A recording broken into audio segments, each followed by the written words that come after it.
Cold metal scraped against my scalp. Then the buzzing started, loud, invasive, right against my skull. My hair, drifted down past my eyes, landing like dead leaves on my trembling shoulders. Around me, laughter erupted, sharp, cruel bursts that echoed cruelly in the otherwise silent campus courtyard. Powerless, that's how I felt. Utterly powerless. Hands like vices pinned my arms behind me, digging painfully into my biceps. Someone else forced my head steady, making me watch the jeering faces illuminated by the cold glow of phone screens. Their little red recording lights blinked like predatory eyes in the darkness. They were filming this, broadcasting my humiliation. To them, I was just the nerd, the easy target, finally getting what they thought I deserved. The kings of campus putting the nobody in his place. Shame burned hotter than the tears I refused to let fall. I wouldn't give them the satisfaction. They thought they'd won, thought they'd broken the quiet kid who just wanted to disappear into his books and star charts. They swaggered with the absolute confidence of people who believed they were untouchable. They had no concept, not the slightest inkling, of the storm they had just unleashed. Their ignorance was a blissful bubble, and it was about to burst spectacularly. My name is Alex. Just a few months before that night, I was simply an 18-year-old freshman, nervously excited to be starting at the prestigious Redwood University. It was everything I'd hoped for: ivy-clad buildings whispering history, advanced labs that made my inner geek giddy, and the library. Oh, the library felt like sacred ground. Miles of shelves, the hushed reverence of study, the comforting scent of aging paper. That's where I belonged. See, I wasn't built for the social scene. Big parties, loud music, trying to make small talk. It just wasn't me. My world revolved around astrophysics. The mysteries of black holes, the vastness of galaxies, the beautiful logic of cosmic mathematics. That's what truly excited me. Redwood's physics program was top tier. That's why I was here. My plan was simple. Learn everything I could, keep my head down, maybe find a couple of friends who didn't mind debating nebula composition over pizza. My dad, he was always supportive, if distant. He travels constantly for his business. Deals, meetings, always on the phone. Successful, obviously, but his world of boardrooms and high finance felt galaxies away from my academic bubble. I knew he handled complex problems, sometimes mentioning navigating difficult negotiations with a quiet finality I didn't fully grasp. But mostly he just encouraged me to focus on my education, make my own mark. He paid the bills, checked in, told me he was proud. That was our dynamic. So I built my routine. Lectures, lab work, countless hours cocooned in the library or gazing through the telescopes at the observatory. Coffee became my closest companion on late nights. I wasn't hiding, but I definitely wasn't seeking the spotlight. Life felt predictable, stable. I was carving out my niche, finding my rhythm in the vast university machine. I had no idea that machine had other gears already grinding, gears controlled by people who saw quietness not as a preference but as weakness. That stability was fragile, about to be violently disrupted. The disruption arrived wearing a Letterman jacket. His name, almost inevitably, was Chad. Star quarterback. Jawline you could cut glass on. He moved with an effortless entitlement, trailed by a pack of equally imposing jocks who acted like his personal gravity kept them in orbit.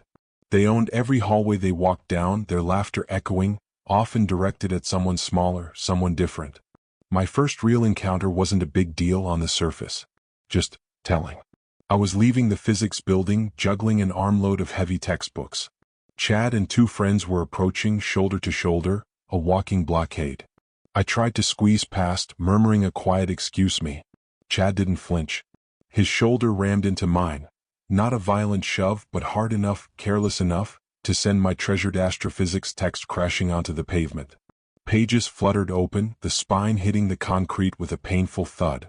He didn't even look back, just sneered something about watching where I was going, calling me a nerd. His friends chuckled. Heat flooded my face. Kneeling to retrieve my book, my hands shook slightly. It wasn't the physical contact. It was the casual indifference. The absolute lack of recognition that I was even human, just some inconvenient obstacle in his path. I said nothing. Arguing with Chad felt like arguing with a brick wall, a very popular, well-connected brick wall. After that, I started seeing them everywhere. Or maybe they started seeing me. A snide remark about my glasses hissed as I passed their usual table in the cafeteria. One of them accidentally, stretching his legs out in a crowded hallway, tripping me.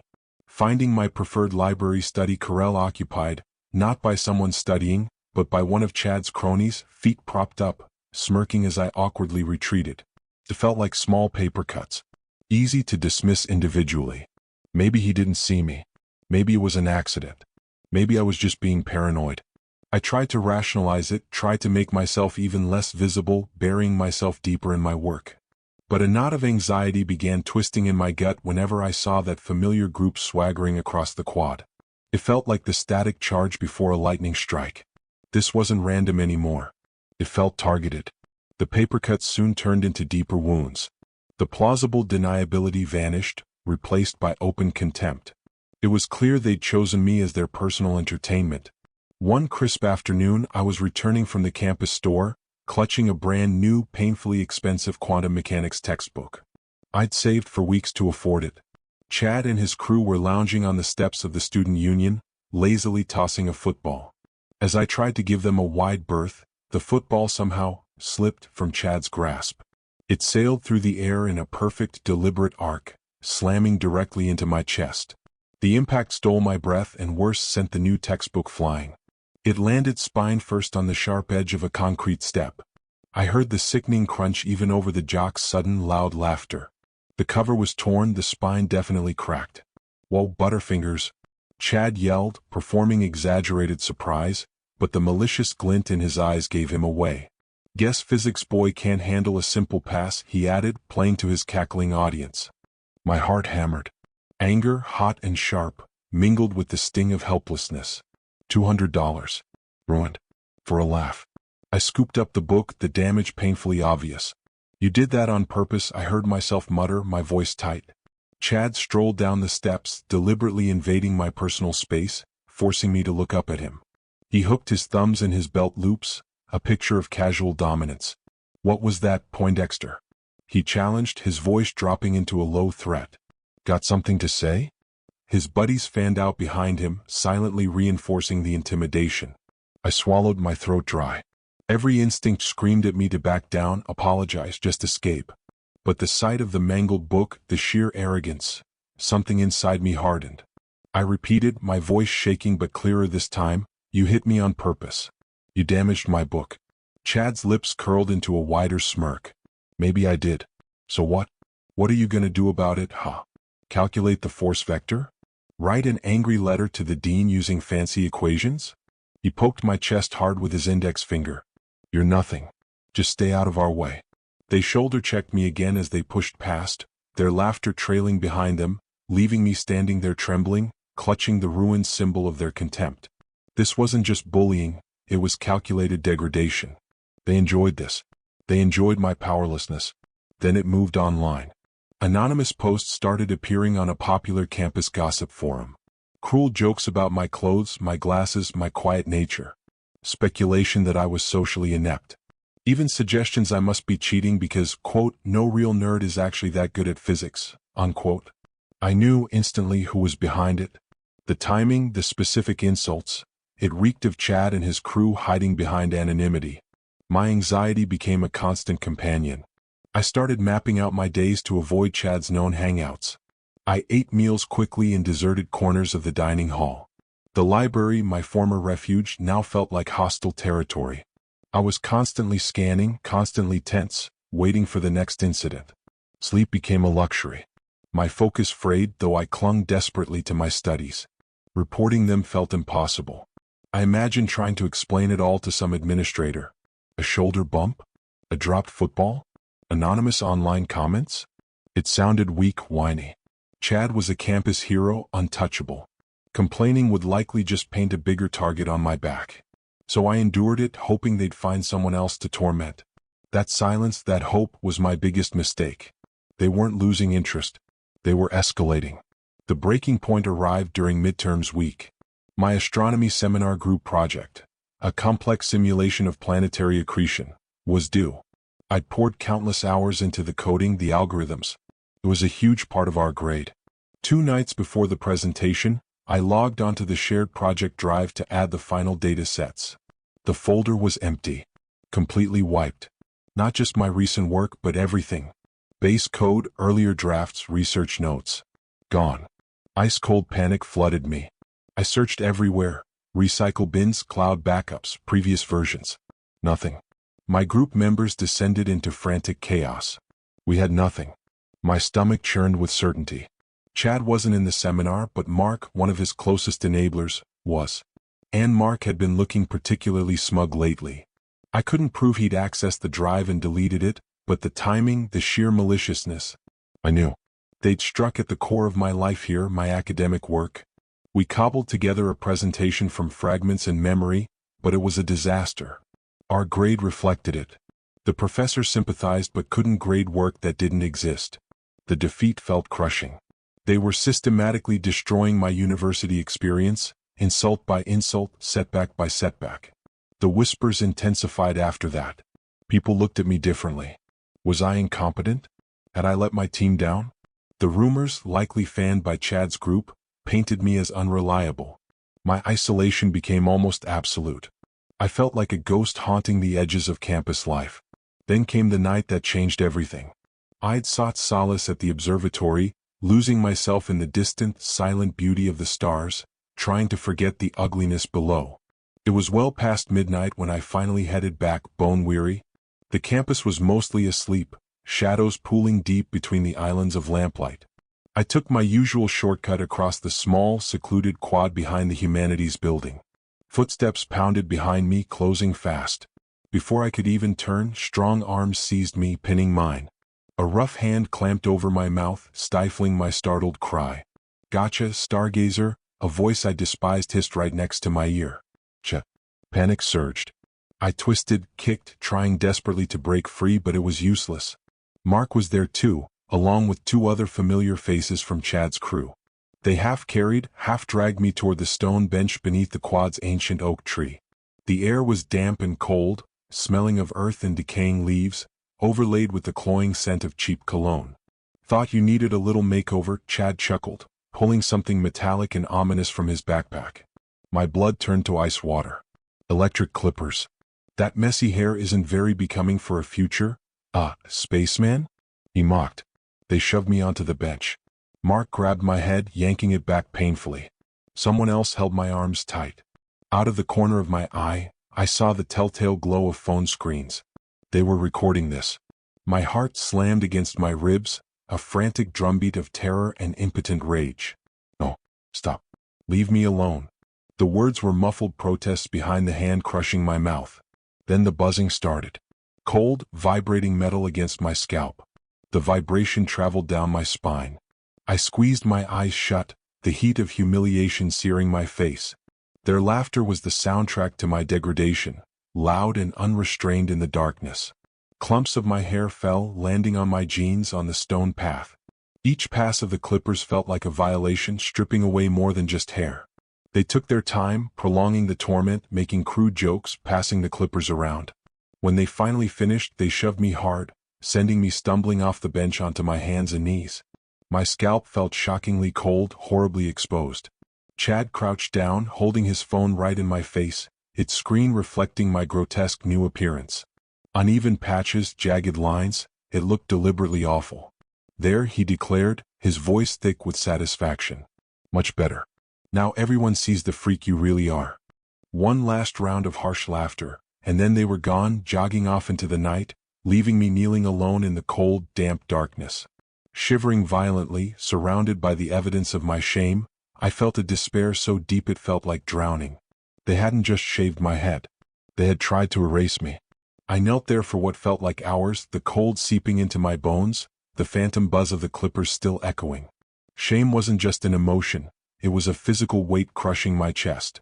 Eventually, numbness gave way to movement. I pushed myself up on trembling legs. A glimpse in a dark window confirmed the horror, a mangled, patchy scalp that made me look like a victim. Back in the forced anonymity of my dorm room, avoiding the few people still wandering the halls, hood pulled low, the reality hit harder under the stark fluorescent lights. The tears I'd held back finally broke free, hot trails of anger and shame down my cheeks. This wasn't just bullying. It was assault. Calculated, cruel, public. Something inside me didn't just break, it shifted. The fear that had paralyzed me for weeks finally fractured, replaced by a cold, hard clarity. Fury, sharp and focused, burned away the helplessness. I couldn't fight them alone. Not on their terms. But maybe I didn't have to. My fingers, still shaking, dialed a number reserved for scheduled check-ins or emergencies. My dad's private line. He answered on the third ring, his voice carrying the familiar weariness of late nights and time zones. "Alex, is everything okay? It must be past midnight there." "Dad," my voice cracked, raw with emotion. "I need your help." The story spilled out then, everything. Not just the head shaving but the relentless build-up. The taunts, the textbook, the deleted project, the isolation, the constant underlying fear. I told him about Chad, his untouchable status, my own fear of retaliation that kept me silent. I braced myself for sympathy, maybe advice to toughen up, perhaps an offer to call the dean. Silence stretched across the line, heavy and absolute. When he finally spoke, the weariness was gone, replaced by an edge I'd rarely heard, a low, controlled intensity that was far colder, far more dangerous than shouting. "They did what?" he asked, his voice dangerously quiet. I recounted the head shaving again, the clippers, the recording, the laughter. Another pause, shorter this time. "Then Alex," he said, his tone shifting, becoming resolute, almost clinical. "There's something about my connection to Redwood I haven't shared. It's significant. I wanted you to have your own experience, find your own footing without that weight." He let out a slow breath. "My business, it involves managing several large portfolios and foundations. One of those, established by your great-grandfather, is the primary endowment benefactor for Redwood University, the largest by a substantial margin. And as the current head of that foundation, I also serve as chairman of the university's board of trustees." The revelation landed like a physical blow. Chairman of the board? My dad? The guy I talked to about grades and astrophysics? The seemingly distant businessman held the ultimate institutional authority over the very place Chad treated as his personal kingdom. Chad's swagger suddenly seemed pathetic, built on sand. "Dad, I had no idea," I stammered, my mind reeling. "I know," he said, his voice softening slightly. "And I am deeply sorry you're learning this now, under these circumstances. But listen carefully, Alex. This behavior is beyond unacceptable. It's a flagrant violation of the university's explicit code of conduct." "And it ends?" "No." His plan wasn't about immediate, explosive retribution. It was colder, more strategic. "We use their own rules against them," he stated calmly. "Those athletic scholarships aren't unconditional. They have stringent conduct clauses. The student handbook is very clear on harassment, intimidation, assault. We gather the evidence. Quietly. Security footage exists. Witness accounts can be solicited discreetly. And those phone recordings, their arrogance may have handed us the final nail." He paused. "Leave this with me, son. Do not engage with them further. Do not react. Get some sleep if you can. This will be handled properly and decisively." When I hung up, the despair had receded, replaced by a strange, almost surreal calm. The power dynamic hadn't just shifted. It had fundamentally inverted. Chad and his crew thought they were the apex predators. They had no idea they just picked a fight with the invisible hand that fed the entire ecosystem. The game had changed, and they were about to lose. Big time. The following week felt like living in the eye of a storm. I wore a beanie everywhere, ignoring the stares and occasional whispers, but now they felt different, insignificant. Behind the scenes, my father moved with quiet efficiency. He engaged directly with the university's highest levels, the president's office, the head of security, the dean of students, circumventing any potential roadblocks or loyalties within the athletic department. Security cameras near the quad yielded useful footage. Anonymous tips started surfacing, encouraged by discreet inquiries. It turned out Chad and his friends had left a trail of resentment across campus. And then, the jackpot. Someone anonymously forwarded a copy of the head-shaving video Mark had so proudly recorded. Their hubris had delivered the proof on a silver platter. The reckoning wasn't loud or public at first. It came via official summons. Chad, Mark, and the other two involved received notices for a mandatory student-athlete conduct review meeting. Chad, according to campus chatter, dismissed it as boring administrative procedure, probably about social media use or something equally mundane. He swaggered into the administration building's formal conference room looking irritated, flanked by his accomplices. I was already seated against the far wall, beanie still on, a silent observer as my father had requested. Seeing me there momentarily wiped the smirk from Chad's face. Confusion flickered in his eyes, quickly replaced by his default arrogance. He probably assumed I was there to make a tearful, ineffective complaint. But the room held more than just us.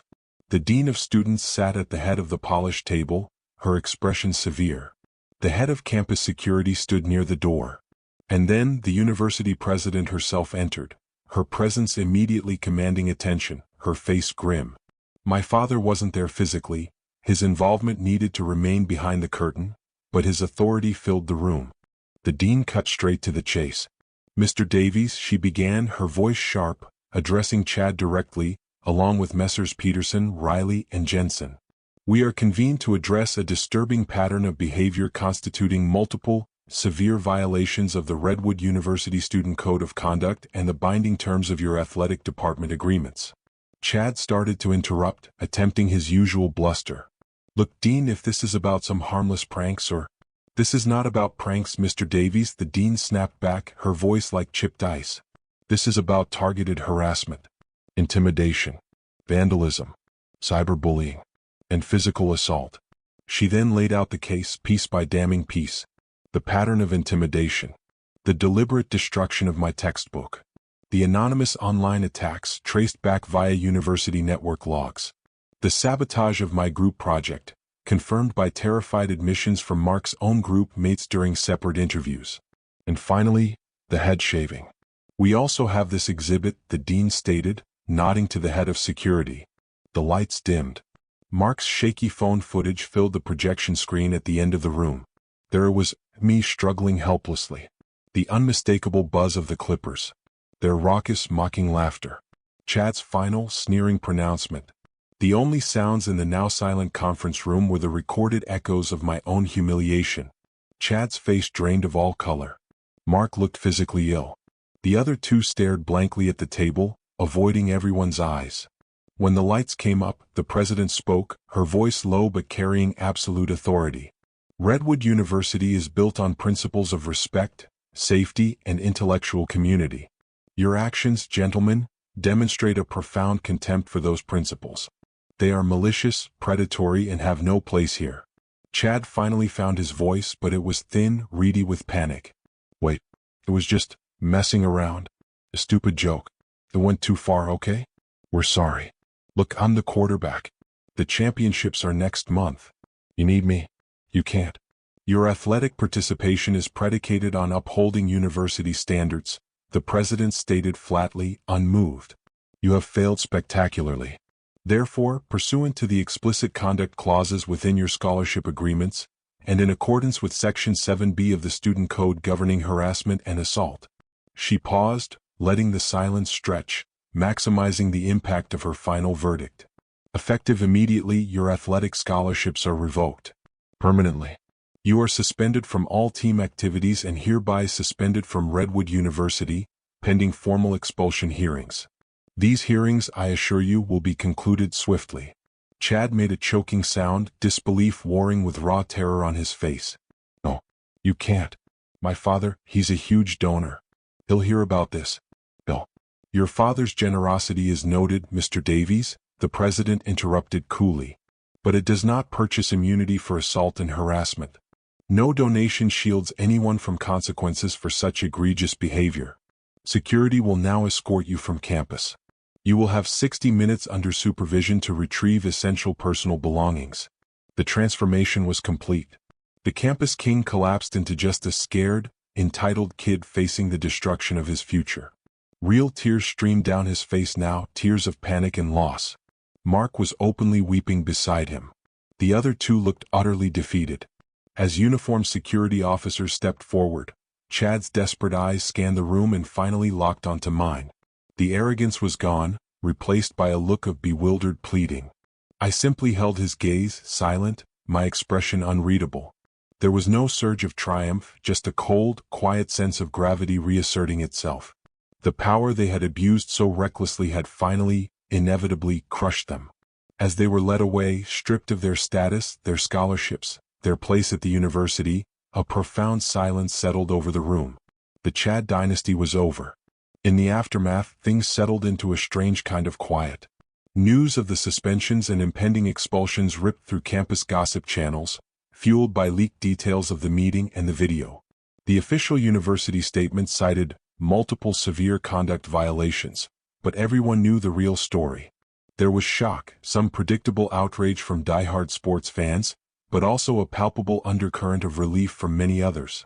The university administration, guided by the board's firm stance, my father's invisible hand, launched a highly publicized respect and accountability initiative. Mandatory workshops on bullying and harassment became required for all student groups, starting with the athletic teams. It felt a bit like closing the barn door after the horse had bolted, but it was a start. A few days later, the dean of students called me in. She offered a sincere, formal apology on behalf of Redwood, assuring me of the steps being taken. My damaged textbook had already been replaced. An anonymous gift card appeared in my mailbox. My astronomy project grade was reassessed based on recovered early work and my documented contributions. Slowly, life began to feel normal again, albeit a different kind of normal. My hair grew back, awkward at first, then just hair. The beanie became unnecessary. People still sometimes looked, but the glances felt different now. Curiosity perhaps, maybe even a measure of respect, but not pity or derision. The constant background hum of anxiety faded. I could walk across campus, linger in the library, focus in class without that knot in my stomach, without constantly scanning for threats. My dad and I talked more after that, really talked. About his role, about the nature of power and responsibility. He never expressed satisfaction in Chad's downfall, only a grim sense of necessity. Irresponsible power consumes itself, Alex, he said quietly one evening. Responsible power sometimes involves dealing decisively with the messes left by others. I stayed at Redwood, immersing myself back into the beautiful complexities of astrophysics. The vast, silent cosmos felt like a balm after the small, noisy cruelties I'd experienced. I found a few good friends, genuine ones. I worked hard, graduated with honors, and moved on. That whole ordeal changed me, undeniably. It taught me about vulnerability, about the casual cruelty people are capable of, but also about resilience. It showed me that bullies feed on silence and perceived impunity. And it revealed that sometimes justice arrives not with a bang, but with the quiet, systematic dismantling of an undeserved pedestal, using the very rules the abusers thought only applied to others. It wasn't sweet revenge I felt in the end, but the profound relief of restored equilibrium, of reclaiming my space, my studies, and my peace.